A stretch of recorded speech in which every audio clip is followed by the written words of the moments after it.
Today we're here to show you a little bit of technique and some of the things we do around. I was always the type of wrestler that liked to get to his butt. I felt more comfortable on my butt than I did on my feet. That's just me. So what we're going to go over is our short sit series. When I sit out, I don't like to do the classic leg up, sit through. All right, first of all, I feel like that takes a lot of time. Second of all, I don't feel like I'm in very good position right here. All right, I have to readjust my position in order to get in a good position. All right, so what I'm going to do, I'm going to windshield wiper my feet here. A windshield wiper, my hips come forward a little bit to windshield wiper my feet, and I'm going to drive back straight into the guy, using my feet in a good position, right here. All right, this is my power position right here. Heels are driving into the mat. I'm ready to wrestle. Not lazy here. My back's not all the way back here. All right. If I can keep this position against the guy who's riding me, I can frustrate him real easy. All right. Guy doesn't feel comfortable when I'm in this position, especially if he can't suck me back or put me in a. I'm going to windshield, lean forward, windshield wiper my feet, drive back, straight back into it. Here. Now I'm in sit-out position. All right. If I'm a sit-out guy, I should work to be able to keep this position no matter what he does. He starts sucking me back, my hands go down, I readjust my hips. All right, guy starts driving me forward, readjust my hips. Guy starts driving me to the side, readjust. Guy drives me to the other side, readjust. All right, this will frustrate a guy really bad. All right, if I can stay here all day, he's going to eventually make a mistake, and I'm going to capitalize on it. All right, and get my escape. First move we're going to go over from the sit-out position, all right, is I'm going to fight hands like this. If this partner is a good partner, he's going to try to put double underhooks here, all right. This is a good ride for the top man. He's controlling the inside position, all right. What I want to do is I want to get his control out of the inside position, all right. So I take my cross hand to his cross hand, here. I never reach for the same hand because you can take it down and go to a cross wrist, here. All right. Now, as soon as this guy gets across wrist and I'm going to sit out, I'm in trouble. He's going to bury my shoulder in the mat. Go. Now it's going to take me a long time to wrestle. All right. So he's in double unders. All right. I don't care if he grabs the same wrist. That's fine. All right. Boom. He doesn't have any control with that same wrist. All right. So again, don't grab the same wrist this time. Cross hand. Grab all of his fingers. Rip it out. Get my inside control by digging my elbow in. Boom. Now I'm in the position. Here. All right, next step, what I'm going to do is 2 hands to 1. Here. 2 hands to 1. Now I'm going to post this hand to the mat. Post his hand to the mat using both my hands. Boom. Here. Now, a big difference. If I post on his wrist, here, I can get a lot of weight on this hand. All right? If I just post out by grabbing his fingers, you can rip that hand out. Here, all right? I want to put all my weight on this hand when I post, so I'm posting here, all right? Right on top of his wrist, all right? Other hand goes to the mat. My hips come up, here. One leg comes up, now I'm ready to hip heist. When I hip heist, I hip heist down and away. Pushing away from my opponent. Guy's got double insides. Rip his hand out, inside control. 2 hands to 1. Post his hand, post, hips come up. Now I'm going to hip heist down and away. Ready to wrestle.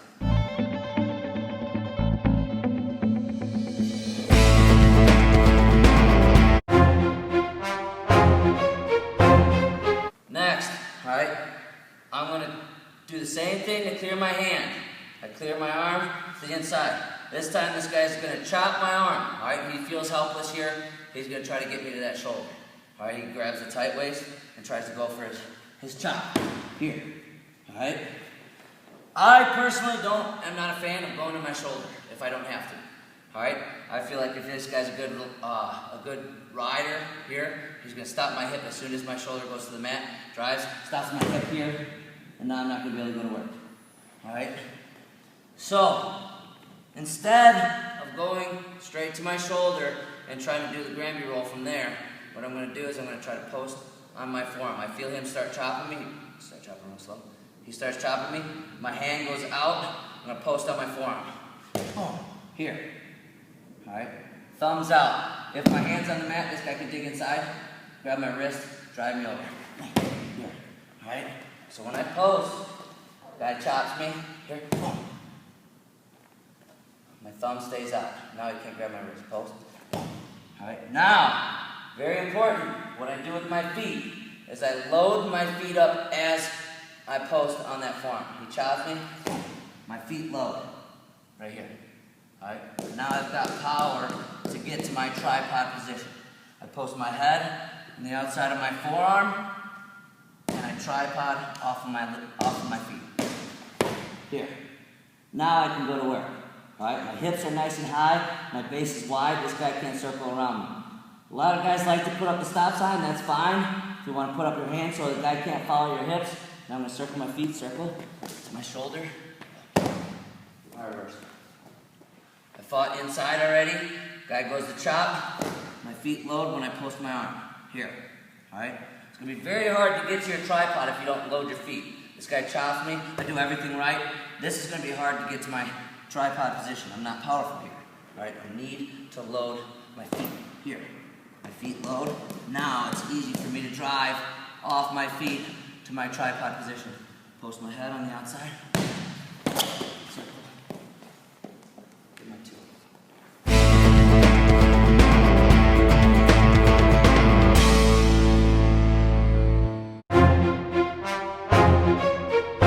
All right, next. I understand that not everything works the way we want it to. This guy starts chopping me. I can't get my forearm out. All right, he's already got my shoulder committed. All right, what I'm going to do is I'm going to tuck my chin, lean forward, and I'm going to grab you straight over my shoulders. Again, it's very important to load your feet as you do this. Grab my hand control. Guy starts chopping. Go slow. Load my feet. Load my feet. Load my feet. Roll. Straight over my shoulders. Guy goes to the chop. I can't get my post. I start loading my feet, roll, right across my shoulders.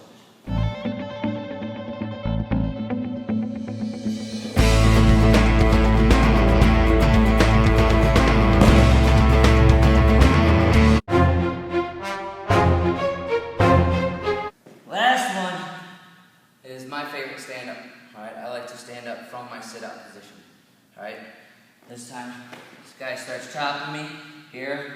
My arm goes out, I go to my tripod, but this guy starts following my hips. All right? I do not want to stop my motion. I go to my tripod. If I stop my motion, I have to start all over. All right? I do everything right. The guy follows, the guy follows, the guy follows. I go to my knees and stop my motion. All right, now I got to restart my move. I'd rather keep that guy's hips moving and go straight into what I call a 4-point stand-up. All right? I'm here. Guy chops, I start going, right? Get my post. This guy follows me this time, right? He follows me. Here. What I want to do right away is I'm going to switch knees, and my hips fly here. Okay? So I come here, my hips fly. Elbow comes back to my knee so he can't throw in a leg. Other leg tripods to the outside. Here. Now I'm going back. Right to my feet. Here. The technique that I didn't learn until I was in college. All coaches tell you to put this hand in the back pocket, here, and then right away they tell you to cut.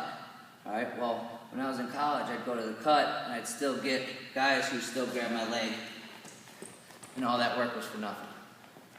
So when I get to my feet, hand goes in the back pocket. What I'm going to do is I'm going to bow my shoulder down underneath this guy's chest. All right, my elbow goes inside my hip. My shoulder goes underneath this guy's chest. Here. Hips bow away. Here. Now I can move my feet and go to my cut.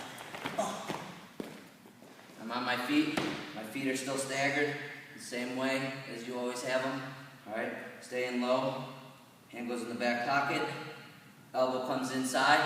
Bow that shoulder underneath this guy's chest so he can't get to that center. My level's underneath this guy. Here. Now I'm going to move my feet into my cut. Now I'm facing him. We're going to do the 4-point on our own just so you guys can get a little bit better feel for it. Alright?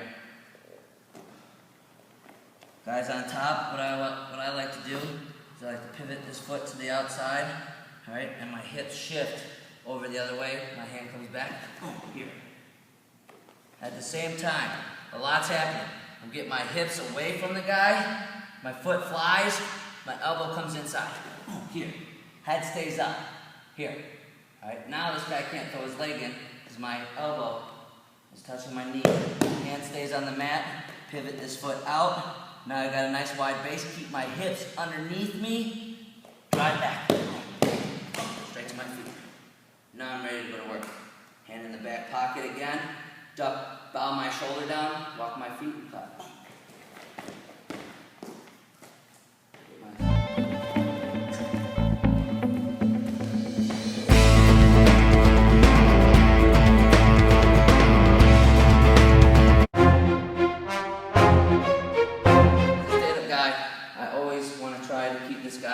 Keep my arms in, keep this guy from belly wrapping, all right?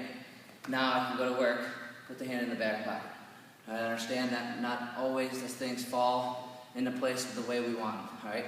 A lot of times this guy gets to this lock. Here, coaches tell you this is the right technique. I'm not saying it's the wrong technique. Get this hand into your hip, start flexing and break it off. Now go to work, all right? Well, guys are real strong with this lock. All right, so what I like to do is a little trickery. What I'm going to do is I'm going to fall down to my knee and make this guy, force this guy to unlock his hands. All right, I'm not trying to get this guy called for locked hands by any means. What I'm trying to do is break his lock and establish position all at the same time. All right, I fall to my inside knee here. As soon as he breaks his lock, I fight this hand, dig my shoulder underneath as I stand up. I'm in position to go to work. This guy's got this lock. I'm wrestling, I'm fighting his hands. I can't get these hands broke. All right? This guy's got a really strong grip. I'm doing everything right. I'm trying the technique where you push both tops of his hands. It's not working. I'm trying to get it to the hip. It's not working. Well, I'm doing all this in my power to get this guy to break his hands. What I'm going to do is I'm going to drop to my knee. All right? I don't drop straight to my knee because you can still, as soon as I come up, you still can control my hips. All right? I'm going to turn my hips out just like I was if I was bowing away from him. All right? Drop to my knee. This guy lets go of his lock. Here. Now I'm going to fight his hand into my back pocket again. Dip my shoulder as I stand up. Now I got my I drop to my knee. He drops his hands. All right? At the same time I put this hand in the back pocket, I dip my shoulder. My hips go away here. All right? Boom. Now I'm in position to come to my feet.